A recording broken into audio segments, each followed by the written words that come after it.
you're tired of the same old of the bar scenes, the Guthrie Theater might have something you're interested in.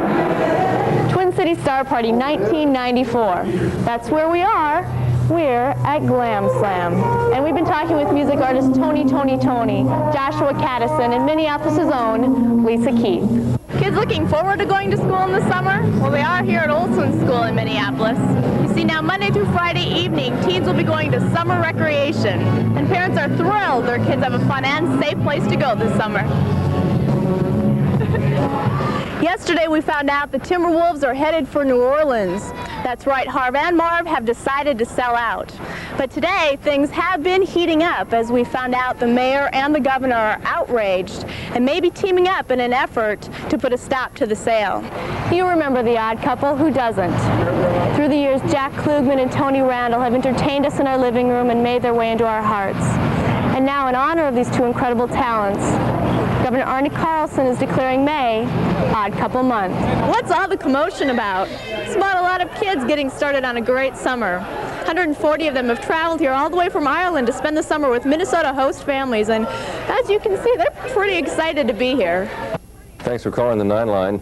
We're back in the newsroom now to find out what's been going out in the streets tonight. Lisa Sorquist on the night desk. Hi, Lisa. Hi, Gary. Gary, just a tragic accident tonight in Hassan Township. It was a hunting accident. A young adult male was shot. Police tonight are still investigating. He was taken to North Memorial Hospital, and tonight the hospital tells me that he has been pronounced dead. His name won't be released until all of his immediate family has been notified. And Gary, just outside the cattle company in Bloomington, U.S. West was installing a phone line and a gas line was hit. NSP, Mini-Gasco, Bloomington Fire were all called to the scene, and until the situation was under control, no one was allowed in or out of the cattle company. But nobody hurt. That's right. No, there were no injuries tonight. That's the good news. Thanks, Lisa. Jeff, tonight a man's been hit by a car. It happened at 24th and Minnehaha in Minneapolis. It's believed that man had been drinking. He's been taken to the stabilization room tonight at Hennepin County Medical Center. And tonight the hospital tells me that he is in serious condition.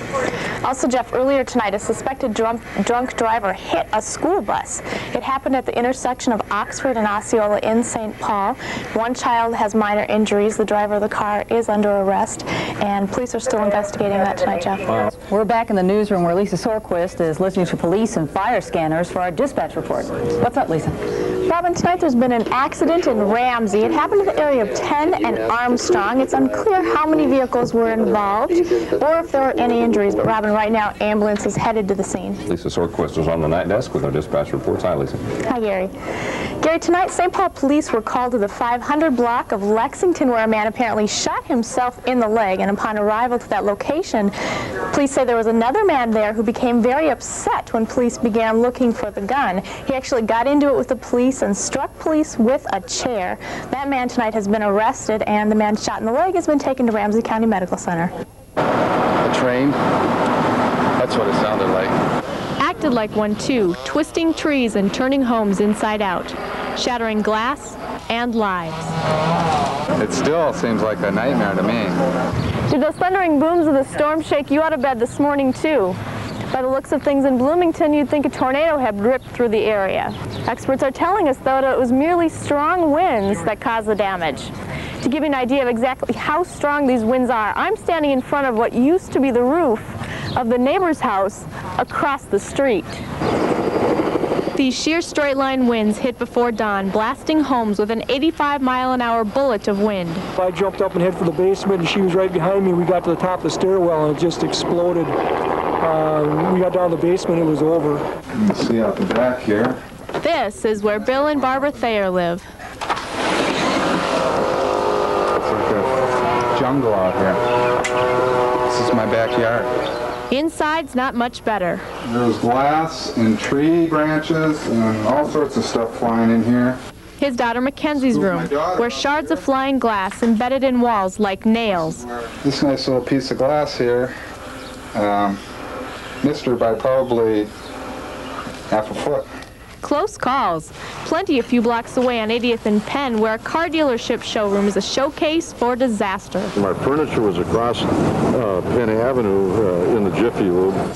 Wind so powerful, it shatters dozens of car windows on the lot.